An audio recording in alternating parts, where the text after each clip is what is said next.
Hello class, today we're further going to learn about word parts and prefixes and suffixes. By the end of this lesson, students should be able to define meanings of prefixes and suffixes and to be able to figure out the meanings of unfamiliar words by breaking down the words into smaller parts. Prefixes are a word part that is added to the beginning or front of the root word or base word. Some common examples of prefixes are dis, non, re, and un. There are many more, but these are the four that we're going to focus on right now. Dis usually means the opposite of, absent of, or not. So some examples of words that start with the prefix dis are disagree, disappear, disengage, dislike, and disrespect. So if we take the opposite of agree when we do disagree, it's going to mean to not agree. And we can prove that by looking it up in a dictionary. If we look up the word agree, a verb, it means to have the same opinion. But if we look up disagree, it means to have a different opinion. So it is the opposite of agree. The same thing goes for disappear. It would be to not appear.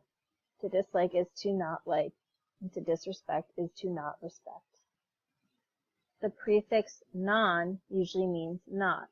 So nonsense, non-fiction, non-living, and non-existent all mean the not of their base word. So for nonsense, it will not make sense. For non-fiction, it is not fiction.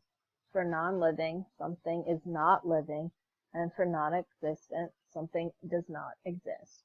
We can prove this, again, by looking it up in a dictionary if we didn't know what the base word meant. So if we didn't know what existent meant, we could look it up and see that it meant having existence or to be present or real. So if we knew that, we could assume that non-existent would be the opposite and would not exist. For re, it usually means to do again or to be repeated. So redo, replay, resend, recover, and rebuild. It is all this action happening a second time or to be repeated. So for example, resend. We know that send means to tell or call someone or something to go to a place. So if we resend, we are just simply sending again or back. And un usually means the opposite of or not, similar to the prefix dis that we covered in the beginning. Some examples of words that start with the prefix un are unsaid, unprepared, unnecessary, and unfair. Now, if we knew the word unfair or unsaid, we knew what they meant, the opposite of fair and said, we can pretty much assume that unprepared is going to mean the opposite of prepared. And again, if we weren't sure, we could look it up and see that we were right. There are more prefixes, such as pre, which means before, and we can think of examples such as prearrange, pre-cook, pre-package, and prepare. And we can also consider the prefix mis, which means not or wrongly, like misunderstood, to misjudge or misquote. There's the prefix ex, which means from, out of, or away from, and we can think of exit or explosion. There's also con and com as a prefix, which means together or jointly, which can be compact, conjoin, combine, co-manage, things like that. Next, we're going to talk about suffixes, a word part that is ended to the end of the root word or base word. We're going to start with the suffix er, which can have multiple meanings and can get a little tricky. It can mean a person who, and the examples listed are a singer, batter, and designer. So we can assume that a singer is a person who sings, a batter is a person who bats, and a designer is a person who designs. We can think of this with almost any action verb. We can do a somebody who plays a sport is going to be that sport player, like a basketball player or a soccer player. or anybody who, if we're going further into basketball, if you shoot the basketball, you became a shooter. It can also describe an action or process, like fluster or hyper, or it can also be used when we're comparing two things to mean more. So something can be fatter, taller, higher, happier, lower, easier. It can go on and on to compare two things.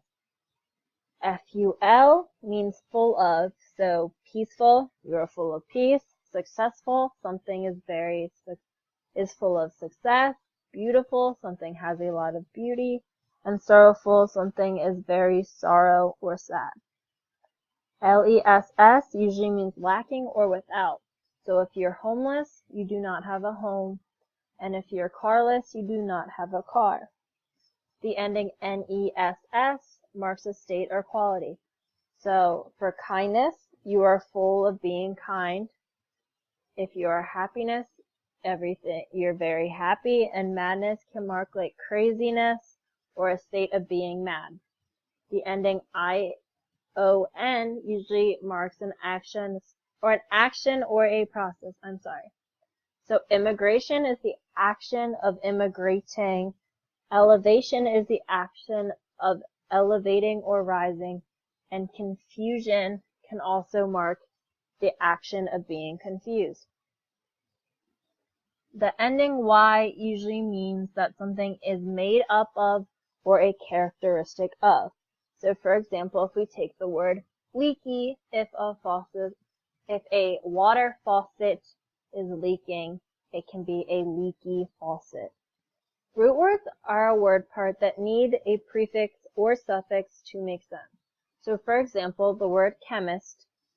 Root words are a word part that need a prefix or suffix to make sense. So we have a few examples listed below.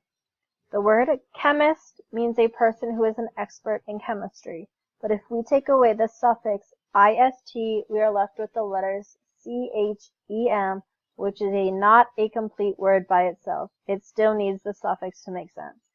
Another example is the word nation, a large aggregate of people united by a common descent, history, culture, or language inhabiting a particular country or territory. So even though nation is a group of people, if we take away the ION suffix, we are only left with the letters NAT, which is not a complete word without the suffix. If we wanted an example for a prefix, the prefix EX in exempt is needed to make the word exempt, which means free from an obligation or liability imposed on others.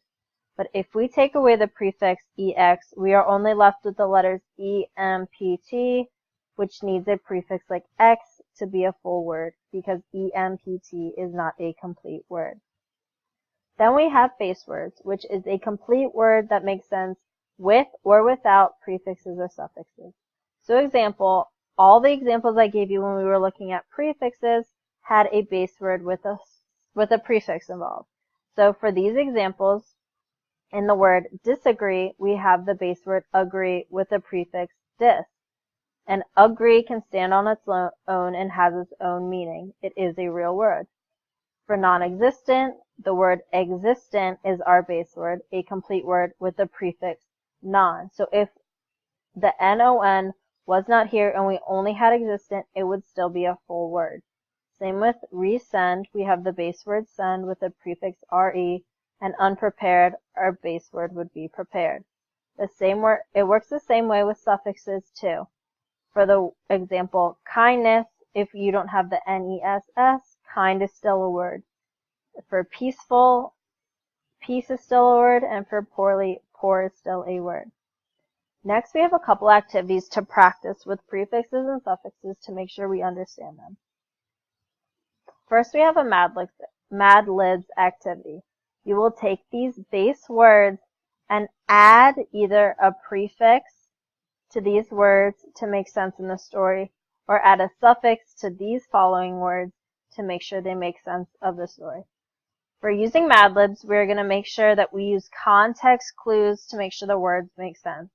So if two brothers are working at the same office, If it's working together, you're probably going to use the word co and manage. You can do the rest on your own and see how much you can do. I also have 3 game links that I will post below that you can click to be involved and to practice prefixes and suffixes further and to make sure you have a clear understanding. And if we still need extra practice, you can pick out a few pages of a book or a page in the newspaper and circle any words that have prefixes or suffixes. Out of these circle words, you should highlight the words that you already know in one color and words that you aren't sure you know in a different color. See if you can figure out the words that you don't know by looking at the base word and the prefix or suffix separately and then together. You can use a dictionary to check your answers, or you can bring in any questions you still have to class. I hope this helped, and I hope you have a better understanding of prefixes and suffixes.